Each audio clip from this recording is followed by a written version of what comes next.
Olá, tudo bem? Começa agora o programa Educação e Cidadania, uma produção da Fundação Universitária Vida Cristã, FUNVIC. Invista no seu futuro. Pós-graduação na FACEM Mococa. Controladoria e Finanças. MBA em Gestão Empresarial. Recursos Humanos e Gestão de Pessoas. Professores mestres e doutores da USP. Informações www.facem.com.br. No programa Educação e Cidadania de hoje, vamos falar sobre desenvolvimento econômico e social. Para alcançarmos patamares de uma cidade economicamente desenvolvida, muita coisa precisa ser feita.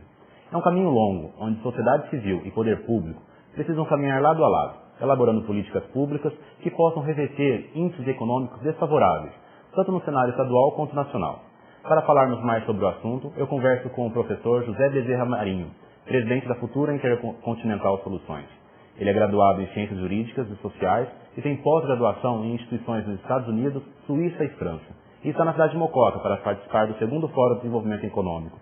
Marinho, muito obrigado pela presença e pela entrevista aqui no programa Educação e Cidadania. É uma alegria estar aqui, Fábio. Marinho, a apresentação que fiz aí, mostrei que um pouco do currículo do senhor, mas tem muito mais, né? Além de professor, de presidente da Futura, também já foi deputado, secretário de Estado. Quando a barba vai ficando branca, né, você vai podendo contar histórias aos netos, né, então a gente começa a se lembrar por onde já passou.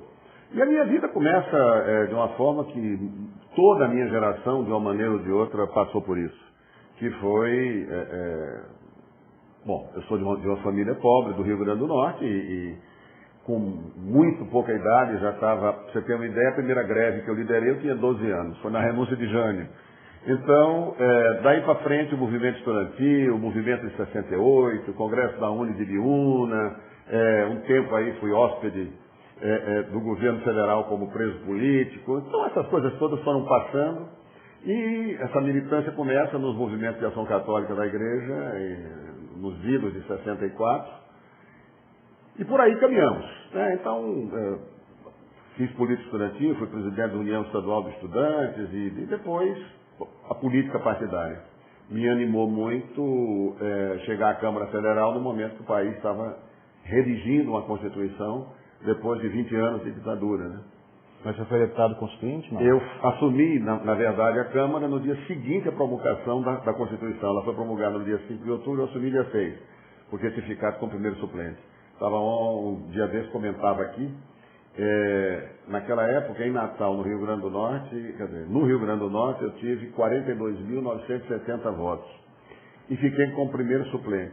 E o nosso sistema eleitoral é de tal forma, até hoje, que deputados com 3.000 votos foram eleitos, por conta da coligação, do tipo de voto que tem, do coeficiente eleitoral, etc. Então, no Rio de Janeiro, foram eleitos deputados com 3.000, 4.000 votos, por conta do extraordinária votação que teve o Álvaro Vale, à época presidente do PL. E, enfim, mas fui à Câmara, pude viver a atmosfera, o ambiente, e ver que, na verdade, a gente critica muito a Câmara e o Senado e os políticos, mas somos nós que estamos ali. Aquilo está nos representando. Tiriricando ou não, somos nós que estamos lá de alguma forma. E de alguma forma não, por uma escolha direta, embora o sistema tenha as suas distorções, e são distorções muito, muito graves. E você também foi secretário de Estado? Fui secretário de Estado 2 vezes, né? 3 na verdade, 2 na mesma pasta, que era Indústria, Comércio e Turismo. Eu tenho uma alegria de ver hoje Natal como destino turístico conhecido no mundo, e tem lá uma parcela da nossa contribuição e de uma equipe extraordinária que eu consegui ter perto de mim na época. E daí para cá é isso mesmo, como consultor organizacional, fui diretor de um grande grupo empresarial brasileiro, o Grupo Odebrecht, e nos últimos anos tenho me dividido entre o Brasil e a África. A Futura é uma empresa de educação tecnológica, ela é o resultado da junção de uma parte vinda da experiência com importação e exportação, uma trade company, chamada PHE Union, no Rio de Janeiro, com professores e ex-diretores, como eu fui diretor também, do Senai. Então, aqui em São Paulo, nós fomos encontrar um grupo que dirigia um centro de referência do Senai, que eram os 2 centros de Bauru e Lençóis Paulista. E com eles nós fundamos a Futura, que desenvolve programa de educação tecnológica em Angola e aqui no Brasil também. Professor, o senhor foi convidado para participar do 2º Fórum de Desenvolvimento Econômico de Mococa, que tem como finalidade e objetivo traçar metas e elaborar políticas públicas para desenvolver o município de Mococa. E é isso que a população tanto busca. Existe algum método, algum segredo para conquistar esse desenvolvimento tão sonhado pela cidade? Eu estou convencido, tanto pela experiência natural, né, que eu nasci numa região, não preciso dizer, eu nasci no Rio Grande do Norte, lá me criei, comecei a estudar lá, minha graduação básica foi lá. Não preciso dizer que as regiões economicamente deprimidas, você tem quase que um caminho de suicídio ou sobrevivência. E essa decisão não é uma decisão do governador, do prefeito, do presidente. Se a sociedade não quiser, se a sociedade não estiver decidida a querer, é impossível o mandatário, o gestor público conseguir alguma coisa. Então não vejo outro caminho a não ser que queiramos todos, como nação, e a realidade da nação, ela tem o seu nível de concreção maior no município. É um desejo e um trabalho coletivo. Porque, na verdade, nós confundimos muito a palavra utopia. Imaginar a Mococa super desenvolvida, referência para o mundo em desenvolvimento sustentável, é uma utopia? Só que utopia não é um irrealizável. Utopia é apenas o que não foi realizado ainda.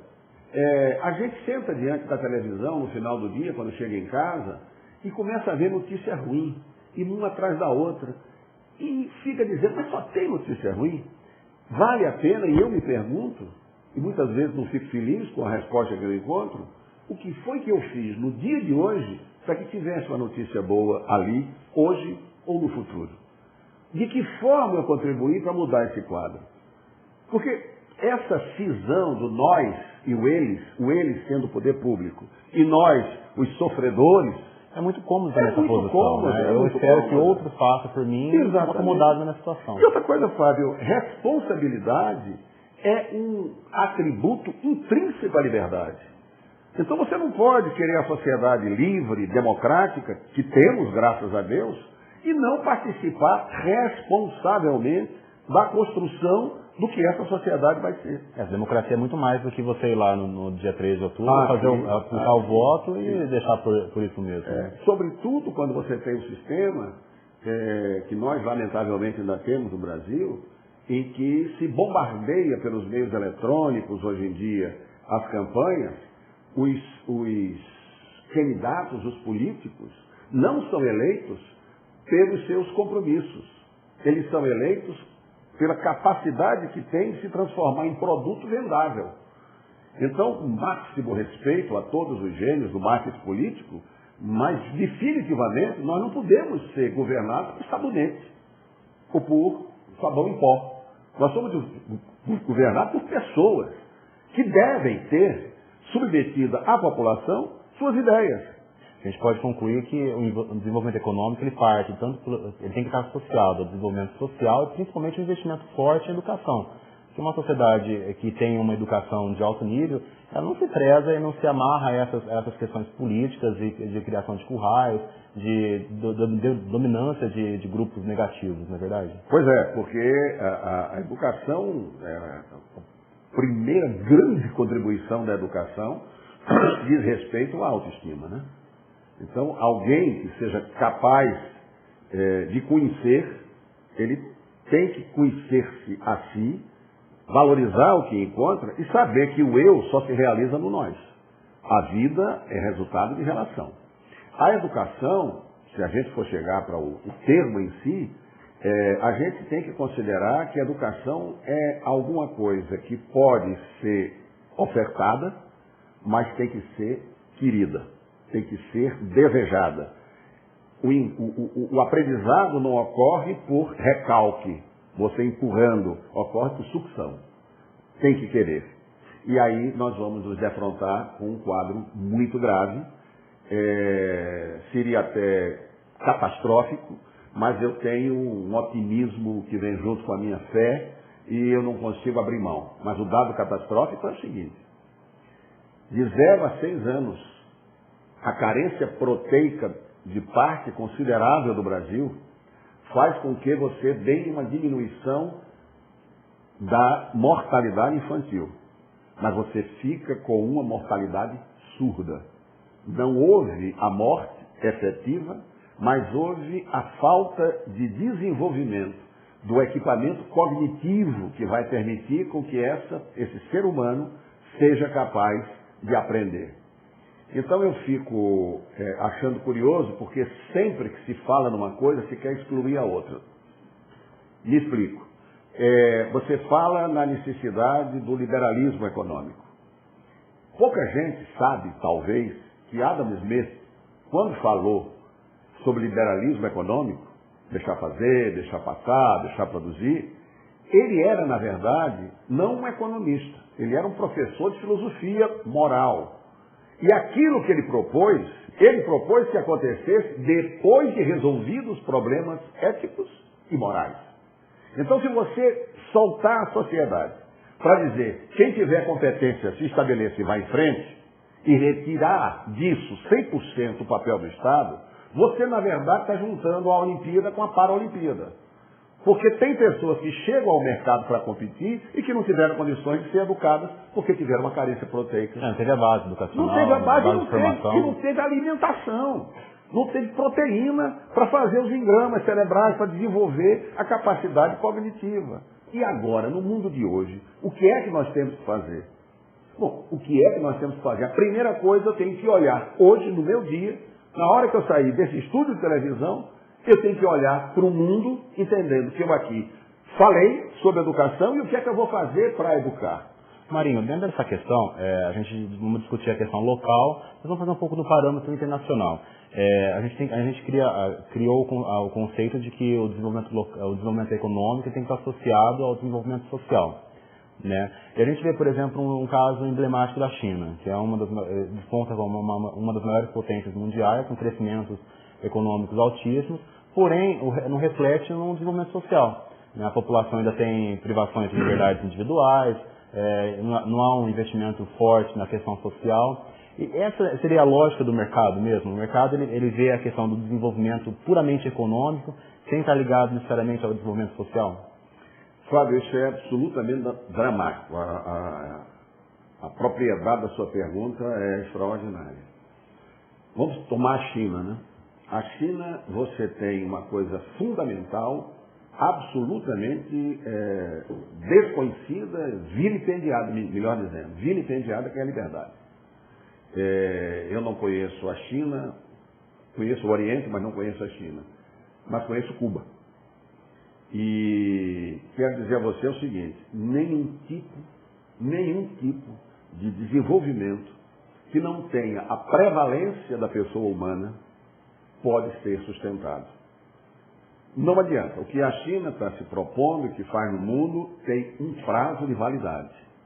Porque a grande massa que você tem hoje na China, ela está sendo minimamente incluída nos benefícios do desenvolvimento. Minimamente incluída. Já há uma inclusão importante, comparando-se a outros tempos. Mas são puramente massas de produção. São massas de produção, não existe o direito do trabalho, o direito trabalhista é desconhecido. E eu conheço de perto, apesar de não ter ido à China, porque a China está invadindo o mundo. Eu vou lhe dar um exemplo.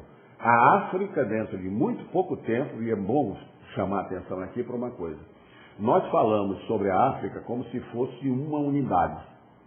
A África não é uma unidade, só em Angola, onde eu vivo, vou e volto há 18 anos, você tem dezenas de nações. Chamam etnia de uma forma reducionista. Na verdade, são nações. Só em Angola, que é um país de 15 milhões de habitantes. Imagine a África toda. O norte da África nada tem a ver com a África subsaárica. E dentro dessa própria parte da África, debaixo do Saara, você tem uma diversidade extraordinária. Eu vou dar um exemplo rápido. do que é essa migração de sentido. A gente pensar que uma coisa... o escritor João Baldo Ribeiro, acadêmico João Baldo Ribeiro, foi na Alemanha, ele passou um ano lá estudando, e o editor dos livros dele na Alemanha convidou para ser homenageado no jantar. E no jantar, a música que tocou foi uma música tocada por 2 peruanos, naquele pipipi do peruano, porque achavam que estava homenageando ele, que era sul-americano. Então, é o mesmo exemplo que se tem com a África. A África é lembrada mais pelo exotismo do que pela realidade que ela vive. Ou então pela fome, como se fosse uma coisa genérica. Edgar Morin dizia que o horror gera indiferença. E a indiferença gera o horror. A China está invadindo a África toda. Tire o norte da África muçulmana e você desça ali para a África subsaárica. Em Angola, a presença do chinês é enorme. E eu volto agora ao ponto onde fiz a digressão. Com relação a direito do trabalho, o chinês é tratado de uma forma indigna. Você tem lá empresas brasileiras, algumas, Camargo Correia, Odebrecht e outras, Queiroz Galvão, são empresas de construção, grandes empreiteiras. A qualidade de tratamento, de respeito ao trabalhador que essas empresas têm é no nível. Os chineses são tratados, eles não têm um canteiro de obra, um alojamento minimamente decente, minimamente digno. E isso é verdade, não precisa ir muito longe não. Eles são de uma capacidade de trabalho extraordinária, dormem em cima, muitos deles, e muitos quando eu digo, são dezenas, em cima de um papelão no chão, e na verdade estão dando graças a Deus, porque a opção deles lá na China é pior. Isso não corre risco de se tornar como uma regra para o mundo? Se a nação ela quer desenvolver para competir com a China é complicado, porque por conta de todas essas limitações o produto acaba sendo barato. Né? Porque a mão de obra é barata, quase escravo, podemos dizer assim. E como é que fica a questão internacional do comércio? O Brasil consegue competir com os mesmos produtos, por exemplo, com a China? Eu vou lhe dar um exemplo extraordinário. A empresa Coteminas, fundada pelo ex-vice-presidente Alencar, José Alencar, ela conseguia fazer no Rio Grande do Norte uma camisa de malha, vamos chamar de camisa T, porque se chama t-shirt, mas aqui no Brasil a gente costuma falar português. Então ela faz uma camisa de malha tipo essa, mais simples, ela vendia em Pequim mais barata do que uma camisa feita na China. Pagando todos os direitos trabalhistas, dando emprego no Nordeste brasileiro, pagando energia elétrica, etc. Conseguia fazer isso. Então, saber da vontade? É vontade e, sobretudo, fazer com que as pessoas que trabalhem tenham uma transcendência e um significado no que fazem. Eu vou dar um exemplo que a China não me mete medo para que essa coisa se mundialize, como você adequadamente me perguntou, compartilhou comigo sua preocupação. Eu estou convencido, e a experiência é muito grande, de que se as pessoas nas empresas, os trabalhadores, os colaboradores, do mais alto nível àquele mais humilde que trabalha nas atividades mais simples, não conseguirem visualizar um significado, uma transcendência no que fazem, essa empresa não sobrevive. Ela não tem capacidade de competir. Eles têm que descobrir esse significado. Eu lhe dou um exemplo. Aqui em São Paulo há uma fábrica de fogões que começou a perceber uma quantidade grande de doenças de trabalhadores, de colaboradores, algumas relacionadas ao alcoolismo e etc. E começou a trabalhar para ver aonde essas doenças ocorriam, em que segmento. E descobriu que eram extraordinariamente mais frequentes naqueles que não viam o produto final do seu trabalho. Ele apenas batia o ribito numa chapa, que aquela chapa ficava ali e passava. Quem via o fogão pronto, quem embalava o fogão não adoecia, porque via o resultado do trabalho. Aquele que pegava apenas com o movimento mecânico, que via uma parte e não via o todo, faltava, ele tinha dificuldade de perceber o significado do que ele estava fazendo.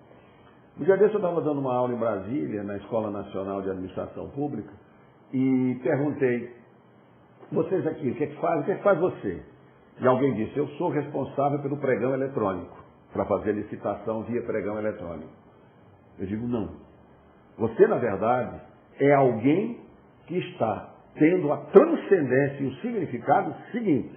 Você está procurando fazer com que o dinheiro pago por um pedreiro quando sai às 5 horas da tarde do trabalho e compra pão para levar para casa, onde ele tem 6 pessoas para comer e só compra 5 pães, esse pão que ele deixou de comprar, que foi imposto, foi 17%, 18%, 15% de imposto, você está fazendo com que esse imposto, esse dinheiro que esse pedreiro não levou para casa, possa ser administrado, eficientizado e gere resultados. Agregar valor ao produto, agregar valor ao trabalhador. Você está fazendo com que aquele imposto seja transformado de uma forma competente, eficiente e eficaz. Eficaz não se garante através da licitação, mas eficiente, transformado aquele imposto em um benefício social.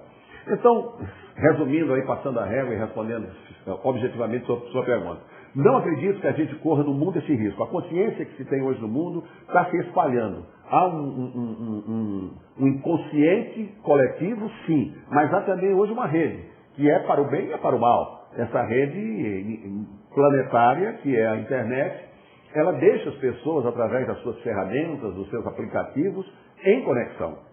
Então, e hoje é uma consciência crescente.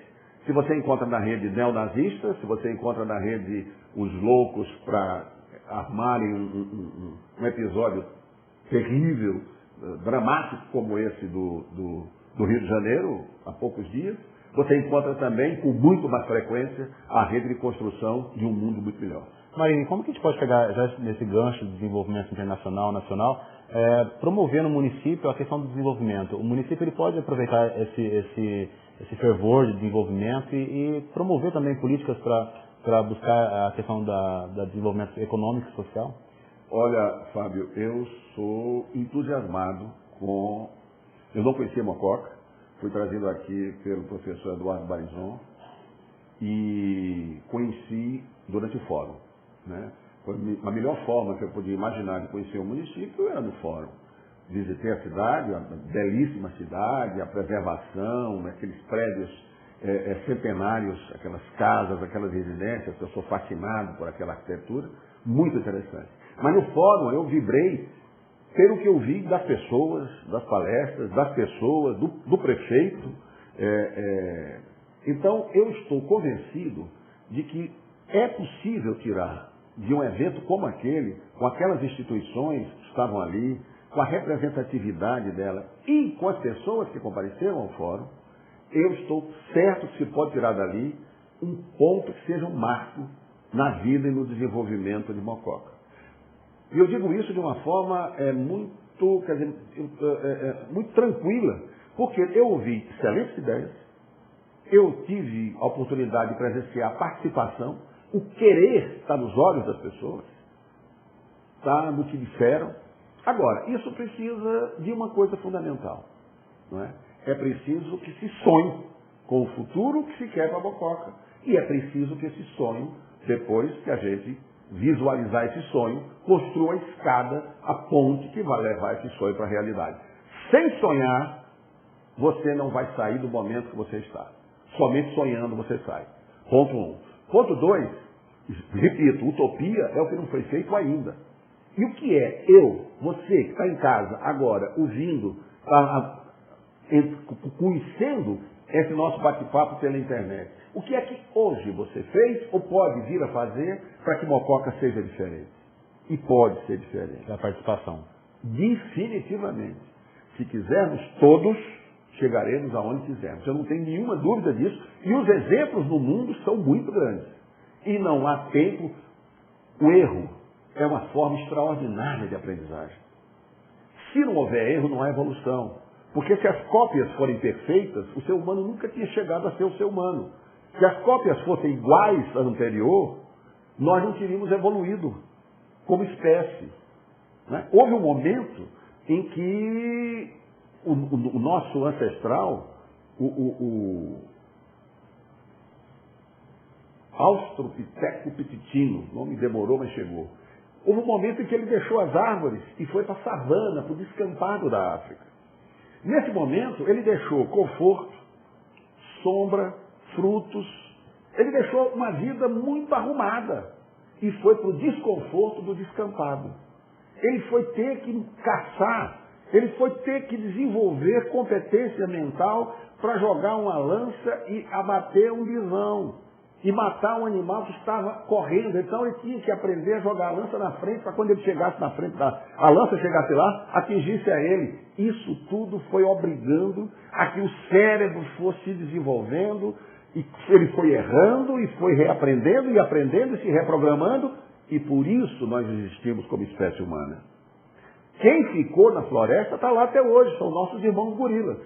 Continuam lá e são gorilas. Quem veio para o momento de desconforto, para o desafio, para o risco, este deu origem a todos nós. Inclusive essa tecnologia maravilhosa que nos permite chegar à casa das pessoas. Bom, no programa Educação e Cidadania de hoje, eu conversei com o professor José Bezerra Marinho. Marinho, obrigado pelas informações e pela entrevista no programa. Foi uma alegria, muito obrigado e parabéns ao Mococa. O futuro que espera é maravilhoso. Acompanhe agora o Momento de Reflexão, com o capelão da FUNVIC, professor reverendo Luiz Henrique Fernandes Vieira.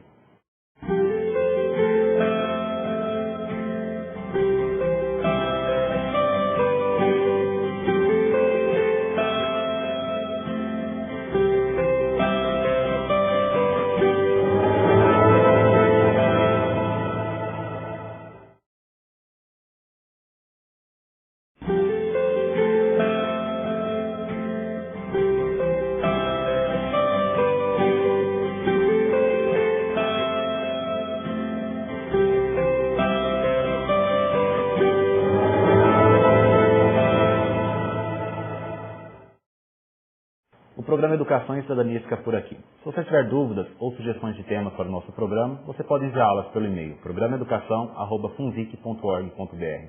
É muito importante a sua participação. Obrigado pela sua companhia e até o próximo programa.